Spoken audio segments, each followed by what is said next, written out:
말씀을 보시겠습니다. 말씀은 성경책 맨 앞쪽에 창세기입니다. 성경책 맨 앞면에 창세기 5장 21절부터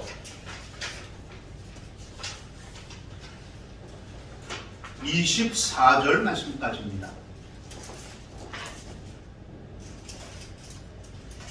창세기 5장 21절부터 24절 말씀까지 짧은 절이니 우리 한 목소리로 천천히 뜻을 한번 생각하면서 함께 읽어나가겠습니다.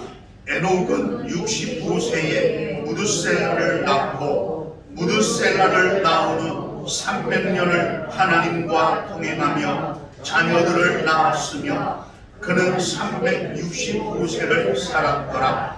에녹이 하나님과 동행하더니 하나님이 그를 대적하심으로 세상에 있지 아니하였더라. 아멘. 우리 앞두좌우에 계신 분과 함께 인사 나눕니다. 참 잘 오셨습니다. 은혜 많이 받으십시오.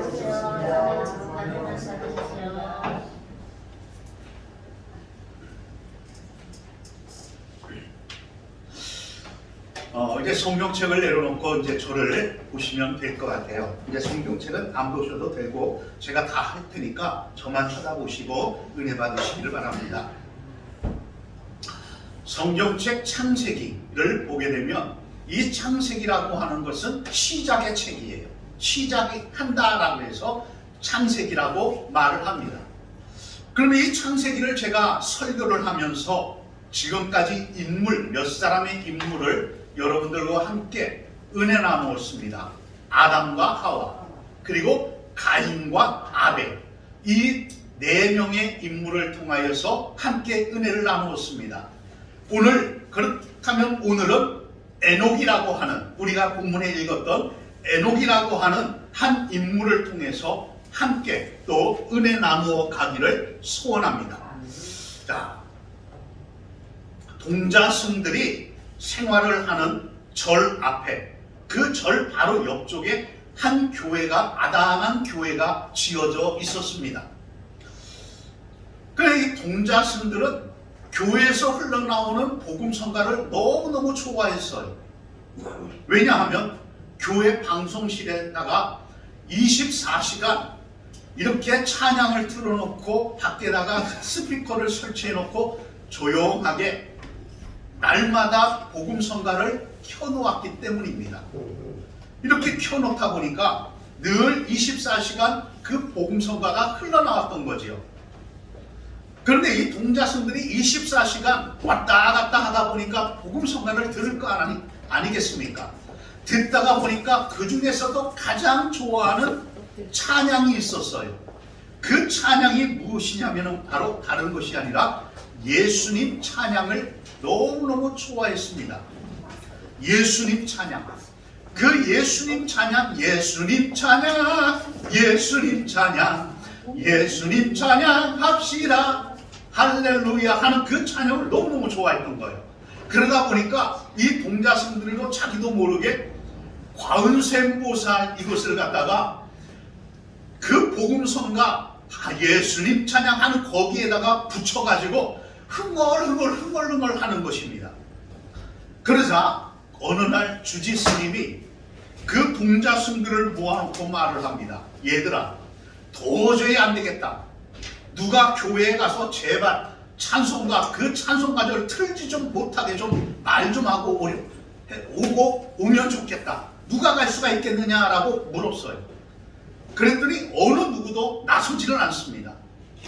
그런데 맨 뒤쪽렬에 서 있던 한 동자승이 손을 번쩍 들더니 하는 말이, 아무도 갈 사람이 없다면 스님, 제가 대표로 십자가를 지고 가겠습니다. 그렇게 얘기를 하더라는 거예요. 십자가를 지고 간다는 말은 어디에서 쓰는 용어입니까? 교회에서 쓰는 용어잖아요. 그 자신도 모르게 그냥 하는 말이 십자가를 지고 가겠다는 거예요. 십자가를. 이와 마찬가지로 무엇을 들었느냐 참 중요합니다. 누구와 동행하느냐 참 중요합니다. 듣는 것과 함께 누구와 동행하느냐, 이것을 가지고 있다 보면 그 사람의 생각과 그 사람의 말과 그 사람의 행동이 분명히 나오기 때문입니다. 성경에 보면 죽음을 보지 않고 하늘로 승천해 올라갔던 사람, 그 하나님과 동행을 하다가 천국으로 올라간 사람 세 사람이 나옵니다. 구름을 타고 하늘로 올라가신 예수님, 그리고 두 번째는 불수레를 타고 하늘로 올라갔던 엘리야, 그리고 오늘 본문의 주인공인 에녹이라고 하는 이 세 사람이 바로 죽음을 보지 않고 하늘로 올라갔던 사람들입니다. 에녹에 대하여서 여기에 오늘 본문에는 아니지만 뒤쪽에 신약 성경에 히브리서라고 있는데, 히브리서 11장 5절에 보니까 이렇게 나와 있습니다. 믿음으로 에녹은 죽음을 보지 않고 옮겨졌으니 하나님이 그를 옮기심으로 다시 보이지 아니하더라. 그는 옮기기 전에 하나님을 기쁘시게 하는 자라 칭함을 받았다. 이렇게 나와 있습니다. 하나님을 기쁘시게 하던 자였다. 이렇게 에녹에 대하여 소개를 하고 있는데, 오늘 24절, 우리가 읽었던 24절에도 보면 어떻게 나와 있느냐 하면은, 자, 같이 한번 24절을 보면서 같이 한번 읽어봅니다. 시작. 에녹이 하나님이 그를 데려가시고 세상에 있지 아니하였다. 아멘. 데려갔다라고 하는 것은 무슨 말이냐면은 죽음을 거치지 않고 갔다라고 하는 이러한 의미를 가지고 있습니다. 죽음을 보지 않고 옮겨졌다.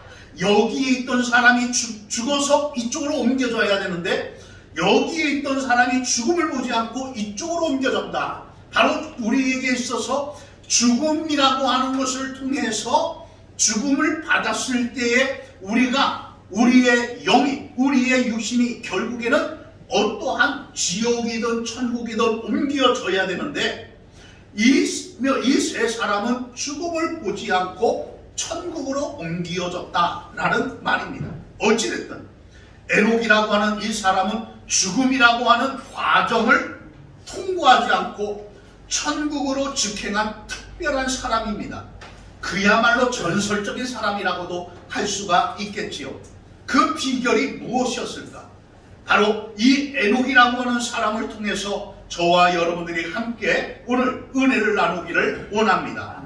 자, 에녹이라고 하는 사람의 인생을 보면 그의 아버지라고 하는 분의 이름이 야렛이라고 하는 사람인데, 이 야렛이라고 하는 사람은 962세를 살았는데 아담으로부터 시작해서 조상들 가운데 최장수를 했던 사람입니다.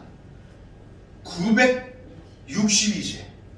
오늘날 100세 시대라고 하는데도 6번을 더 거치고 7번을 더 거쳐야 될 정도로 오래 살았던 사람이죠. 그는 162세의 아들을 낳았습니다. 그 아들의 이름을 에녹이라고 지었습니다.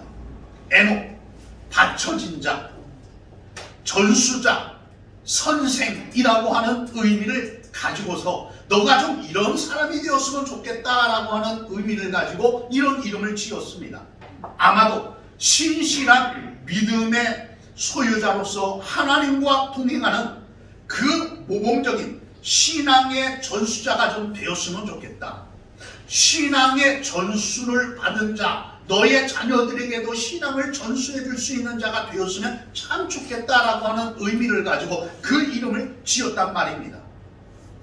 이처럼 에녹은 아버지 야렛의 마음을 담아서 지은 이름을 지어주었던 사람입니다. 이와는 반대로 창세기 4장 17절에 보면 가인의 아들이 또 나오는데 그 이름이 에녹이라고 하는 사람이 또 나옵니다. 지금 야렛의 아들 에녹이 있고 또 가인의 아들 에녹이 있더라 그 말이에요. 그런데 가인의 아들 에녹은 하나님의 보호를 믿지를 않고 하나님이 그를 인도해 주시고 보호해 주시고 그를 지켜 주심을 믿지를 않고 나는 내가 살아야 돼. 내 믿음대로 살아야 돼. 내 뜻대로 살아야 돼. 내 생각 속에 믿음대로 살아야 돼. 누가 나를 지켜줄 사람은 없어. 이 세상에 누가 나를 지켜줄 수가 있어? 아무도 없어. 그렇다면 나는 스스로 나를 지켜가야 돼. 돈을 벌어야 돼. 세상의 모든 것들을 함께 해야 돼. 내가 건강이 있어야 돼. 무엇이 있어야 돼. 해가지고 이 사람은 스스로의 자신을 지키기 위해서 성을 쌓다가 평생, 남은 평생을 성을 쌓다가 죽은 인생이 바로 이 사람입니다. 이 똑같은 이름을 가지고 있으면서도 불구하고 서로 다른 인생을 살아갔지요. 믿음으로 하나님을 바라보며 하나님의 도우심을 받으며 하나님 안에서 기쁨과 하나님의 은혜를 체험하면서 살아갔던 에녹이 있는 반면에 나는 내 뜻대로, 나는 이 세상에 나 혼자야. 나 혼자이기 때문에 나는 돈이 있어야 나를 지킬 수가 있고 건강이 있어야 나를 지킬 수가 있고 무엇이 있어야 나를 지킬 수가 있다라는 생각을 가지고 그렇게 살다가 죽었던 인생이 있더라 그 말이에요. 오늘 본문에 나오는 에녹은 65세에 무드셀라라고 하는 아들을 낳기까지는 그리 평범한 인생을 살아갔습니다. 그냥 그저 평범한 남편으로서 가장으로서 자녀와 그 자녀를 기르고 먹이고 살리고 이렇게 살아왔던 세월들을 가지고 있던 사람이었습니다. 밤낮 수고롭게 생활을 했던 사람들이었죠. 그리고 또한 그는 신앙생활은 종교적인 생활을 했던 자일 수도 있습니다. 종교인. 그는 겉모습을 보면 신앙인의 학식을 갖추고 있습니다. 그러나 그 내면을 보면 예수님의 영이, 성령이 그 심령에 없는 사람이었습니다. 주님을 알기는 알지만은 누군지 지식적으로는 알지만 믿지는 않고 그 심령 안에 그저 그렇게 신앙만 가지고 생활했던 사람이라 그 말이에요. 교회 가면은, 교회에 오게 되면 신앙인의 형식적인 그 모습에 따라서 묵상기도함으로 축도까지 익숙하게 신앙인들처럼 말을 하기도 합니다. 그러나 예배는 제대로 드리지를 못하지요. 예배 생활을 못해요. 안전은 있지만 생각은 다른 데가 있던 예배의 생활을 자체를 못합니다. 왜? 그 심령 안에 내가 있기 때문에. 봉사도 합니다. 찬양도 합니다. 모든 것을 해나갑니다. 그러나 정작 예배는 잘 드리지를 못합니다. 왜 그럴까? 그 심령 안에 은혜가 사라졌기 때문입니다. 그러므로 우리들에게 가장 소중한 것은 은혜라고 하는 것들입니다. 은혜가 있어야 돼요. 은혜가 없이는 안 됩니다. 찬양을 하는데도 은혜로 찬양하고 말씀을 듣는 것도 은혜로 듣고 모든 것 자체가 은혜로 해나가야 된단 말입니다. 성령, 그 심령 안에 은혜가 없는 그 사람은 평소에 보였던 그 믿음이 어느 순간인가 달라져 버립니다. 그 은혜가 없어지면 평소에는 신앙인의 모습을 갖추고 있지만 자신의 이해타산적인 문제가 딱 발생하게 되면 자신의 이해타산적으로 자기의 이익적인 것에 우선을 두어버립니다. 그리고 분노를 하죠. 마음 상해합니다. 하나님의 말씀은 그 심령을 쪼개고 골수를 쪼개고 예리한 칼과 같이 하나하나 말씀이 그 심령들을 하나하나 다 쪼개놓습니다. 다 드러나도록만 합니다. 그 말씀에 증거될 때에 자신의 허물, 자신의 마음, 자신의 감정, 자신의 모든 것이 하나하나 드러나다 보니까 화가 일어나게 되죠. 분노가 일어나게 되죠. 그러나 은혜가 있는 사람들은 이것이 드러날 때마다 자신의 허물임을 깨달아 하나님 앞에 주여 주여 하면서 하나님 앞에 회개하는 심령을 갖는단 말입니다. 그것이 바로 은혜 받은 사람과 은혜 받지 못한 사람의 차이라는 거예요. 말씀은 은혜 받은 사람들이나 은혜 받지 못한 사람들이랑 똑같이 증거가 되어집니다. 그러나 받는 사람들의 차이가 이루어진다 그 말이에요. 하나님의 말씀이 그 심령을 쪼개고 또 쪼개서 자신의 허물, 자신의 감정, 자신의 이 모든 것이 다 드러나니까 은혜가 없으면 화가 일어나고 분노가 일어나고 짜증이 일어나고 서운한 감정이 일어나게 되죠. 그러나 은혜가 있는 그 사람은 말씀을 듣다 보면 그 말씀들이 자신의 허물을 드러내기 때문에 거기에서 그 은혜로 인하여 주여 주여 하면서 자신을 발견해 간다는 말입니다. 그렇다면 여러분들은 말씀을 들으면서 어떻게 들리시고 계십니까?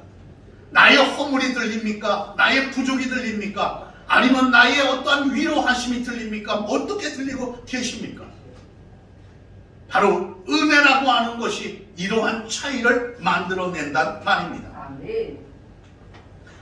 그러므로 에녹이 하나님과 동행하기 시작한 것은 65세에 무드셀라를 낳고 무드셀라를 낳은 후 300년간 하나님과 동행하는 은혜가 있었다라고 했습니다. 무드셀라를 낳고 나서부터 하나님과 동행이 시작되었다 그 말입니다. 에녹이 65세에 무드셀라를 낳은 이후로부터 완전히 180도가 달라지는 은혜가 있었다 그 말입니다. 그렇다면 어떠한 경우에 있든 은혜를 받아야 합니다. 내 인생 속에 은혜가 없이는 될 수가 없는 문제이기 때문입니다. 자, 재미있는 것은 에녹의 아들 무드셀라는 969세를 살았습니다. 성경 인물 속에서 가장 최장수했던 사람이었죠. 무드셀라, 하나님이 주신 이름입니다.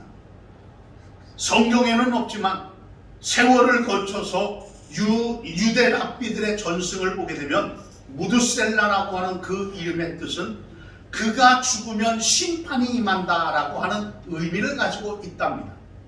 그가 죽으면 심판이 임한다. 그 무드셀라라고 하는 이름의 뜻이 바로 그거랍니다. 그렇다면 정말 그가 죽었을 때 심판이 임했을까? 그 이름의 뜻이 그가 죽으면 심판이 임한다고 했는데 정말 그가 죽음으로써 심판이 임했을까? 한번 들어보십시오. 무드셀라의 아들은 라멕입니다. 라멕의 아들이 노아입니다. 자, 족보상으로 보면 에녹, 무드셀라, 라멕, 노아 순입니다. 노아의 홍수가 이루어지기 전에 노아가 무드셀라 369세에 노아가 태어납니다. 노아의 홍수가 노아 나이 600세에 일어나게 되었습니다. 369세에 노아를 낳고 그 이후에 노아가 600세가 되던 때에 홍수가 났으니 600 곱하기 더하기 369세를 더하면 몇 살입니까? 969년. 바로 여기에 나오는 무드셀라가 태어나서 죽는 그 순간까지가 969세에 죽었거든요. 신기하죠. 무드셀라가 969세로 죽자 그의 이름 그대로 하나님께서 노아를 통하여 물심판을 내리셨습니다. 앞으로 이 땅에 하나님의 심판이 임한다는 약속을 하시면서 그것을 너희가 잊지 말라, 그걸 잊어서는 안 된다라고 하는 의미를 갖게 하기 위해서 무드셀라를 태어나게 하시고 그에게 무드셀라라고 하는 이름을 주셨단 말입니다. 에녹은 그것을 철저하게 믿었죠. 그리고 세상을 향하여 하나님의 심판을 그 이름을 통하여 증거하였단 말입니다. 에녹도 대단합니다. 언제 심판이 임할는지 모르고 하나님이 자기 아들에게 주신 계시적 이름을 그것을 붙잡고 세상을 향하여 하나님의 심판이 임한다라는 것을 끝까지 믿으면서 그는 살아왔고, 무드셀라라고 하는 이름을 주었을 때 그대로 무드셀라라고 하는 이름을 지었다는 말입니다. 우리는 어떠합니까? 주님이 이 땅에 재림하시면 심판이 임할 것이다. 여러분들은 믿으십니까? 정말 믿으십니까? 주님이 언제 오실지 우리는 알 수는 없지만 분명한 것은 이 땅에 오십니다. 그렇다면 주님의 십자가 복음 안에서 주님을 기다릴 수 있는 재림의 신앙이 저와 여러분들에게 있어야 되는 줄로 믿습니다. 아울러 이 주님의 재림 신앙을 가지고서 저와 여러분들이 오늘도 가까운 분들에게 복음을 증거하며 살아가기를 주의 이름으로 축원합니다. 두 번째로 하나님과 동행하였던 에녹입니다. 이 동행이라고 하는 단어는 결혼식장에서 많이 사용합니다. 서로 다른 환경 속에서 성장을 한 남녀가 일평생 함께 살겠다 다짐하는 시간입니다. 동행이라고 하는 것은 교회에서도 사용합니다. 언제 많이 사용하느냐면 세례를 받을 때 제일 먼저 사용을 합니다. 세례를 받는다. 주님과 하나가 된다. 그 하나가 된다라고 하는 것은 남은 평생 동안에 동행을 한다라고 하는 의미를 가지고 있지요. 세례를 받은 이후로부터 예수님과 함께 믿음으로 살겠다. 예수님을 내 심령 안에 모시고서 살아가겠다. 그럼으로써 그 살아간다라고 하는 것은 함께 동행한다라고 하는 이 말의 뜻입니다. 세례를 받을 때에 바로 그것이에요. 다른 의미가 아니라 세례는 남은 평생을 지금까지의 삶이 중요한 것이 아니라 남은 평생을 주님과 함께 하겠다라고 하는 이 내 믿음의 고백으로 세례를 받는 거예요. 그냥 때가 되었기 때문에 이제 6개월이 되면 학습을 받고 1년이 되면 세례를 받는다 라고 해서 1년이 되었기 때문에 세례 받는 것으로 그것이 어떤 행사적인 어떠한 그 교회에 다니는 사람들의 모습이 되어야 되는 그것이 아니라 세례라고 하는 것은 내가 지금까지의 모든 내 삶을 벗어 던져버리고 남은 평생은 주님과 동행하며 살겠다라고 하는 내 믿음의 고백을 하는 그 시간이 바로 세례를 받는 그 시간입니다. 그래서 세례라고 하는 것이 참으로 중요합니다. 그러나 그 결심을 하지만 끝까지 가는 사람은 참으로 적습니다.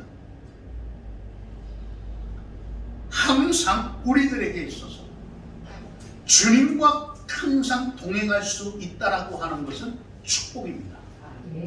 저와 여러분들이 오늘 에녹처럼 24절의 말씀으로는 에녹이 하나님과 동행하였다. 이 동행이라고 하는 것은 한번 함께하면 끝까지 같이 가는 거예요. 내가 예수님을 한번 믿었으면, 믿기 시작했으면 끝까지 가는 겁니다. 어떤 환경이 된다 할지라도, 어떤 어려움이 온다 할지라도, 나에게 어떤 손해가 온다 할지라도 내가 동행이라고 하는 것은 바로 그럼에도 불구하고 함께 가는 것, 그것이 바로 동행이란 말입니다. 그러면 어떻게 해야 끝까지 동행할 수가 있을까? 그것은 첫 번째로 경건한 믿음이 있을 때 끝까지 동행할 수가 있습니다.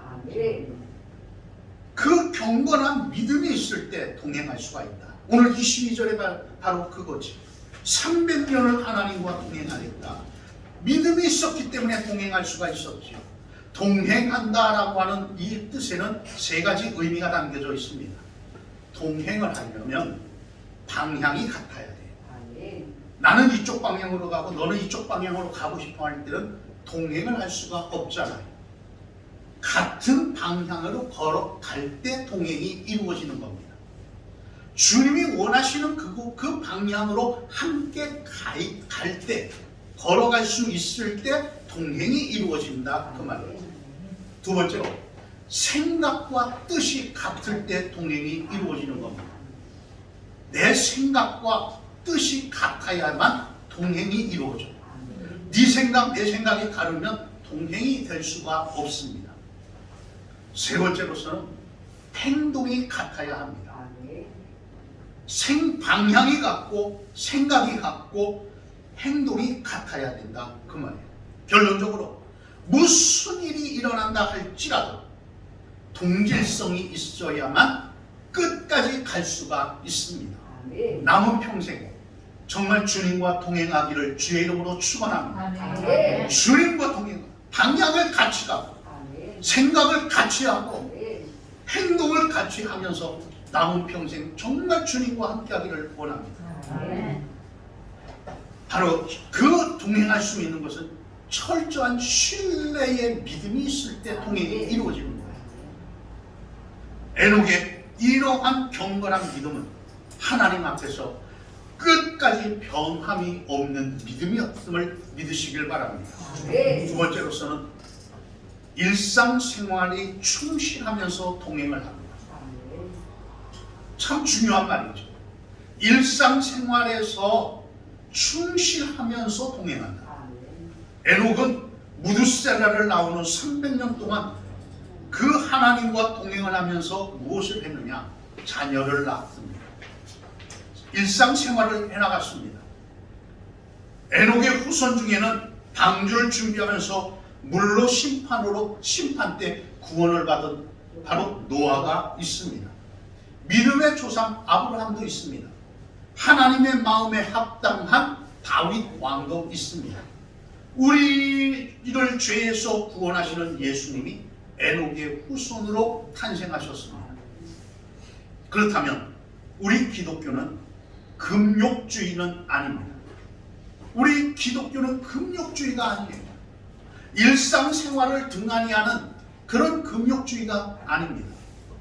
기도원에 올라가서 남은 평생을 살아간다든지 또 어떠한 신비적인 것들을 바라보기 위해서 산속에 올라가서 생활하는 그런 것이 아니란 말입니다. 우리 기독교는 하나님의 말씀대로 하나님의 명령대로 생육하고 번성하여 땅에 충만한 것들입니다. 바로 이 땅 위에서 열심히 일을 하고 생계를 꾸려가야 된단 말이에요. 쉬지 않고 기도하는 일, 우리에게 있어야 될 일들입니다. 하나님이 나에게 주신 일터에서 매일매일 감사하며 하나님이 나에게 주신 생명을 가지고 매일매일 감사하며 건강함으로써 살아갈 수 있는 것, 그것은 하나님의 축복이요 내가 해야 될 일들이란 것입니다.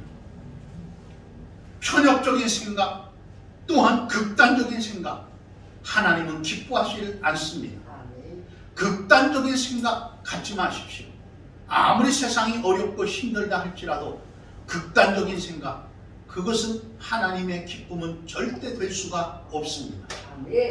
그러므로 저와 여러분들에게 우리가 살아왔을 때 보면은 죽을 것 같이 힘들고 모든 것을 포기해서 놓아버리고 같은 이러한 심정들이 지금까지 살아오면서 얼마나 많이 있었습니까? 모든 것을 다 놓아버리고 벗어 던져버리고 다 포기해버리고 싶은 심정이 얼마나 많이 있었느냐 이 말이에요. 그러나 가만히 보면 못 살 것 같고 죽을 것 같고 힘든 그 상황 속에서도 지금까지 살아왔잖아요. 모든 것이 안 되어질 것 같았지만 시간이 지나서 보니 살아왔잖아요. 앞으로도 마찬가지로 우리에게 있어서 힘든 일, 어려운 일, 뭐 어떠한 일이 있다 할지라도 극단적인 생각은 버리십시오. 우리 주님과 함께 하십시오. 세 번째로 이 사람은 부르시는 그날까지 하나님과 동행하였습니다. 오늘 23절과 24절의 말씀이 바로 그거죠. 에녹이 300년 동안 하나님이 부르시는 그날까지 하나님과 함께 동행하는 삶을 살아갔습니다. 우리가 오늘 본문을 읽지는 않았지만 히브리서 11장 5절에 보니까 에녹에 대하여 이렇게 말을 합니다. 믿음으로 에녹은 죽음을 보지 않고 옮겨졌으니 하나님이 그를 옮기심으로 다시 보이지 아니하였더라. 바로 믿음으로 에녹은 죽음을 보지 않고 갔다. 바로 죽음을 보지 않고 하늘로 올라가는 그 순간까지 그는 믿음으로 하나님과 동행하였다 그 말입니다. 믿음으로 보다가 죽음을 보지 않고 올라갔다. 신앙생활이라고 하는 것은 하루 이틀 하고 끝날 것이 아닙니다. 건강한 신앙생활은 무엇인가? 잠시 열심을 내다가 주저앉는 것이 아닙니다. 얼마 동안 하늘을 찌를 듯한 그러한 믿음을 가지고 있다가 어느 순간인가 그냥 땅바닥에 곤두박질 치는 변화무쌍한 그것이 믿음이 아닙니다. 믿음은 변함이 없는 전천후 신앙과 같습니다. 믿음이란 상록수와 같이 늘 푸르름을 자랑하는 것과 같습니다. 즐거울 때만 동행하는 것이 아니라 힘든 가운데서도 절망 가운데서도 하나님과 동행하는 것, 그것이 바로 믿음입니다. 여러분들은 누구를 신뢰하십니까? 살아오면서 어떠한 친구를 신뢰하며 살아오지는 않으셨습니까? 어느 누군가가 여러분들이 믿는, 신뢰할 수 있는 그 친구에 대하여 안 좋은 이야기들을 하게 된다면 그 친구 믿을 것이 못 된다라고 할 때는 여러분들은 어떻게 생각을 하셨고 어떻게 말을 했었습니까? 아니야, 그 친구 지금까지 내가 사귀어보니까 그것은 아니야. 그럴 사람은 절대 아니지. 그럴 사람은 아니었지. 이렇게 말하지 않았습니까? 그건 무엇 때문에 그렇게 자신 있게 이야기했습니까? 그 사람을 신뢰했기 때문 아닙니까? 그렇다면 정말 어렵고 힘든 일들이 닥치게 되고 어떠한 좋은 일이 일어났을 때 정말 주님을 여러분들이 신뢰한다면, 정말 주님을 지금까지 살아오면서 신뢰했다면, 예수님을 믿는 그때 신뢰를 했다면 여러분들은 포기하지 않아야 합니다. 믿음으로써 나아가야 합니다. 그것이 바로 신뢰이기 때문이 아닙니까?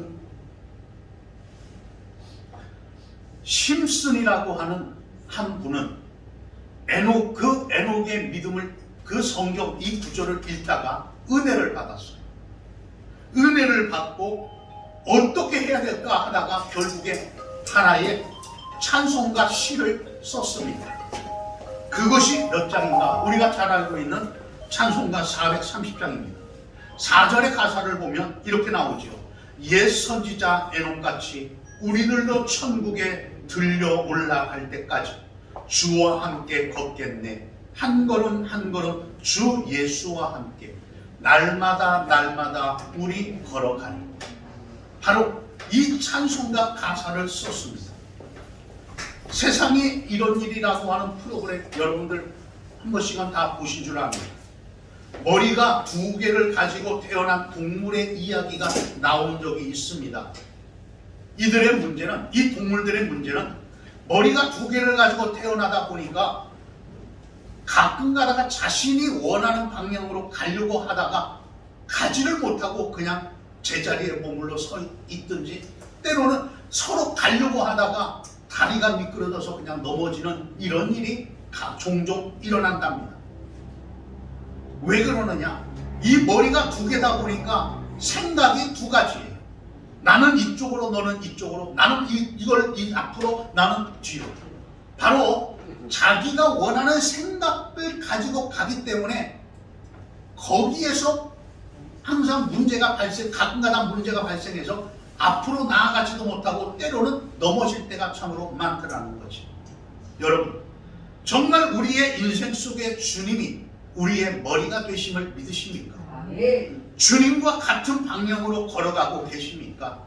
정말 주님이 원하시는 방향으로 여러분들은 가고 계십니까? 동행이라고 하는 것은 밴드입니다. 밴드. 이 밴드라고 하는 말, 함께 묶여서 함께 간다라고 하는 의미가 동행이라고 하는 결론적 의미입니다. 주님과 함께 묶여서 주님이 원하는 그 머리가 되시기에 주님이 원하시는 곳으로 가는 것, 그것이 바로 동행의 기쁨이 넘쳐날 수가 있단 말이죠. 사랑하는 등대가족 여러분, 영국에 구주라고 하는 이 여인이 평생 소원이 한 가지가 있었는데 그 평생의 소원이 뭐였느냐면 여왕을 만나는 일이었답니다.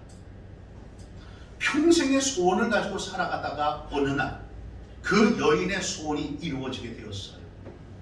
여왕이 그 소문을 듣고서 초청을 하게 된 거죠. 왕궁으로 가서 만나게 되었습니다. 일생의 처음이자 마지막이라고 하는 기회를 얻었다라고 해서 얼마나 기쁜지 몰라요. 좋은 옷을 입고 설레이는 마음으로 해서 갔는데 어떻게 가야 될까 하다가 자기가 가장 사랑하는 애완동물 바로 고양이를 데리고서 함께 갔습니다. 그러자 고양이를 안고 왕궁에 딱 들어갔는데 아니 글쎄 고양이는 거기에서 갑자기 왕궁에 들어가는 그 순간에 쥐 냄새를 맡은 거예요. 쥐 냄새를 맡으니까 여기 안에 그냥 폴짝 뛰어나가가지고 갑자기 막 가더니 쥐 찾으러 돌아다니는 거죠. 쥐 잡으러. 고양이에게는 오직 쥐밖에 생각이 없었단 말이에요. 여인은 여왕을 만나서 행복한 시간을 갖기를 시작합니다. 함께 만나서 함께 이야기도 나누고 함께 식사도 하면서 모든 것들을 해나가고 있었죠. 그러나 고양이는 한 번도 여왕의 얼굴을 보지를 못하고 오직 왕궁에 가서도 쥐잡기에만 혈안을 보이다가 주인한테 붙잡혀갖고 그냥 집으로 왔답니다. 방금 말씀드린 영국의 이 여인, 구즈라고 하는 여인, 여왕과 만나 대화를 함께하고 함께 즐거운 시간을 보내다가 집으로 돌아왔던 것처럼 평생을 우리는 그 좋은 어떠한 누구와 주님과 교제를 하다가 동행을 하면서 생활을 하다가 우리가 천국에 갈 것인가? 아니면 고양이처럼 여왕을 만나는 영광을 가졌음에도 불구하고 그 시간을 다른 것에 허비하다가 그만 나의 생을 마감할 것인가? 선택이라고 하는 것, 기회라고 하는 것, 그것이 우리에게 영원히 오지는 않을 겁니다. 단 한 번의 기회와 선택을 하여서 에녹처럼 만나는 사람들과 함께 믿음으로 살아갈 수 있는 것, 그것은 하나님의 뜻입니다. 그래서 주님께서 저와 여러분들을 불러주신 거지. 그러나 아담과 하와, 가인, 아벨, 이 사람들의 공통적인 것은 용서라고 하는 기회를 주셨습니다. 선택할 수 있는 기회를 주셨단 말이죠. 그러나 이들은 다른 선택을 하지 못함으로 하나님 앞에 버림을 당하는 인생을 살아갔습니다. 우리들 역시 하나님의 부르심을 받았습니다. 어떻게 부르심을 받았든, 누구를 통해서 부르심을 받았든, 어떤 상황 속에서 부르심을 받았든 하나님께서 저와 여러분들을 불러주신 겁니다. 하나님의 부르심에 받아서 아멘으로 순종하고 왔습니다. 교회로 왔습니다. 그러면 이제 교회에 나온 우리들에게 이제 또 한 가지가 주어지게 되죠. 그것은 누구와 동행할 것인가. 이것은 참으로 중요한 일입니다. 정말 아무쪼록 누구와 동행하고 갈 것인가? 바로 주님과 동행하며 가기를 원합니다. 나의 어떠한 상황이 온다 할지라도 함께 주님과 함께 묶여서 한 방향을 향해서 한 마음을 가지고 한 뜻을 가지고 주님을 머리 삼아 주님과 함께 걸어갈 때 우리의 남은 평생 동안에 에녹처럼 우리는 저 천국에 들어가 주님과 기쁨을 나누게 되는 줄로 믿습니다. 기도합니다. 이 시간에 우리 함께 통소로 같이 기도하길 원합니다. 이 시간에 기도할 때 오늘 말씀 들었듯이 나는